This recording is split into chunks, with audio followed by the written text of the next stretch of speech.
Okay, so time on the show to turn our attention to Matlock Town Football Club in the NPL Premier Division, and we are joined for an exclusive chat with Gladiators manager Martin Carruthers. Martin, how are you today? Morning. Yeah, all good. It's Friday, so yeah, end of the week, half term coming up. So yeah, looking forward to a nice break from work and concentrate solely on football. Great stuff, great stuff. Yeah, thank you for coming on once again, Martin, 'cause I know you're very busy. So thank you very much for that.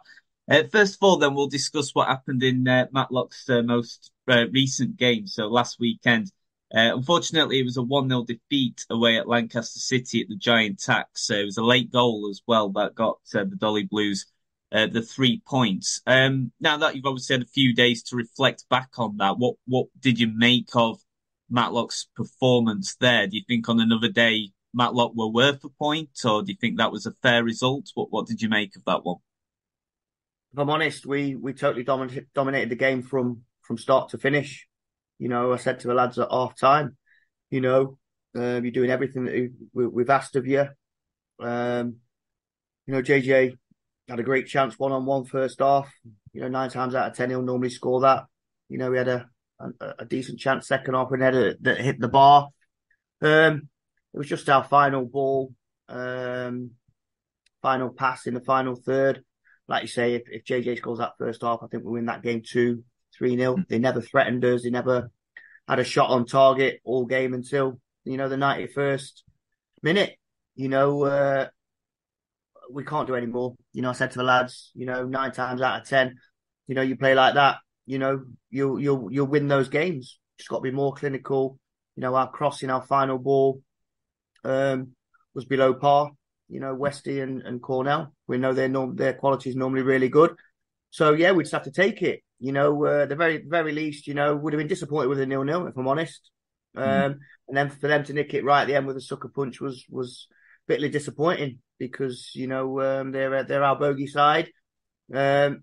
Yeah, and I think they've won about 5 or 6 games in the last minute. So they're just a strong, organised side. But certainly we outplayed them with a better side on the day and deserve more than that. So onwards and upwards. If we play like that against Warrington tomorrow, I'm sure we'll get a good result.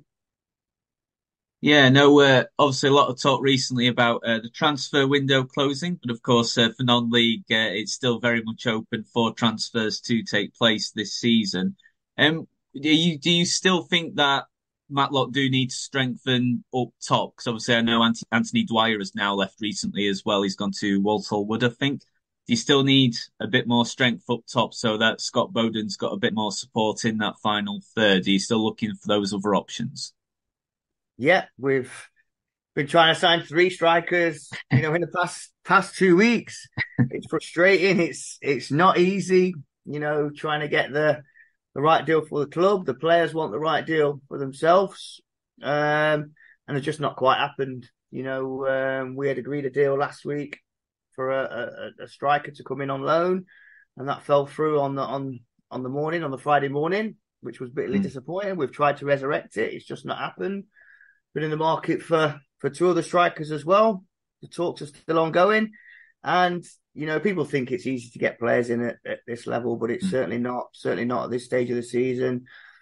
Players are at clubs, they're scoring goals. They've got their own promotion aspirations with other clubs. They've got playoffs and promotion to look at. So there's lots to consider. So it's not through lack of trying. We still want to strengthen, and hopefully, will we get someone in time for tomorrow? I don't know. We'll just have to wait and see. Okay, no problem. And just looking ahead to this weekend's game, then it's a tough one, another tough away trip as well. So you're away at Warrington Rylands. They're having a very good season. They're on the lookout for a playoff spot 'cause I think it's pretty much all but secured that Radcliffe have pretty much won the title. But another tough away trip there. But are you looking for?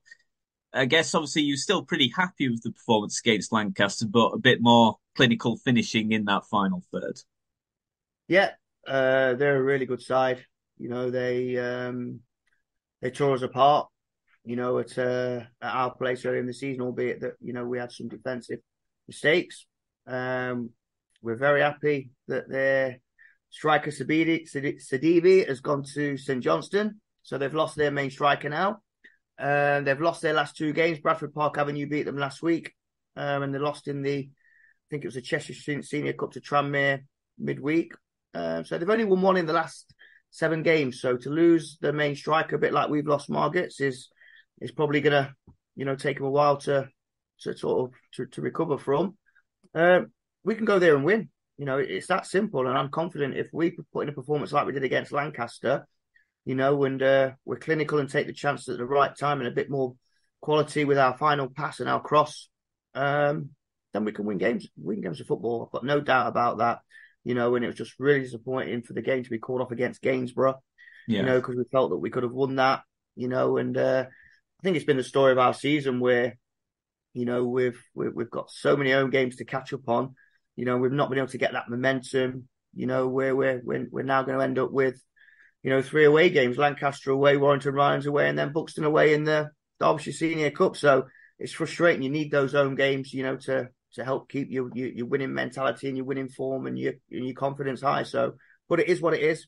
We've got we've turned the corner with away performances. Bar Lancaster, we'd won the last 2. We should have beat Lancaster.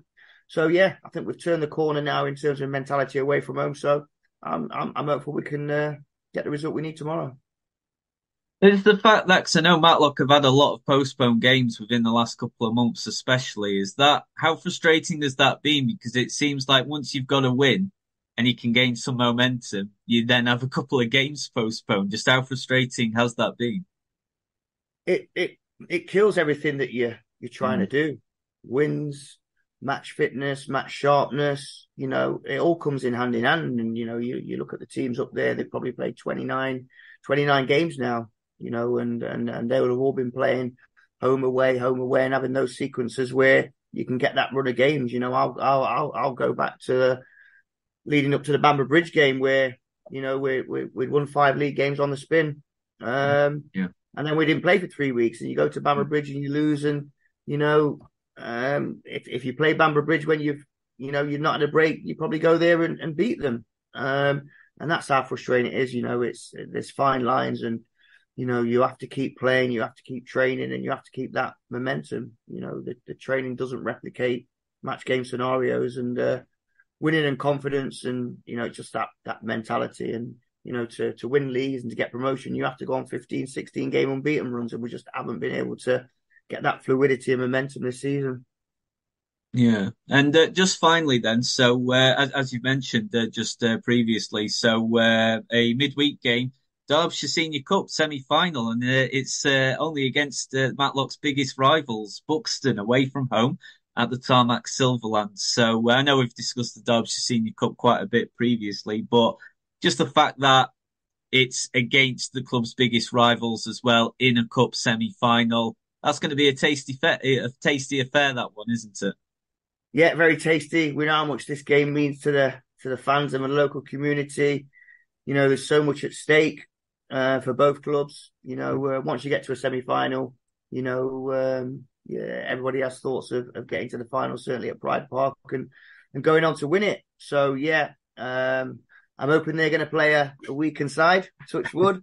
But yeah, we're underdogs, so we know it's not going to be an easy game, but we've got to really pick the lads up, and it'll be a fantastic achievement to get to a final and keep our season alive. Okay, great stuff. Well, thanks for your time, Martin, because I know you've been very, very busy, especially this week. So thanks for your time and all the best for the Warrington game and, of course, the Buxton game as well in the A6 Derby. So thank you, mate.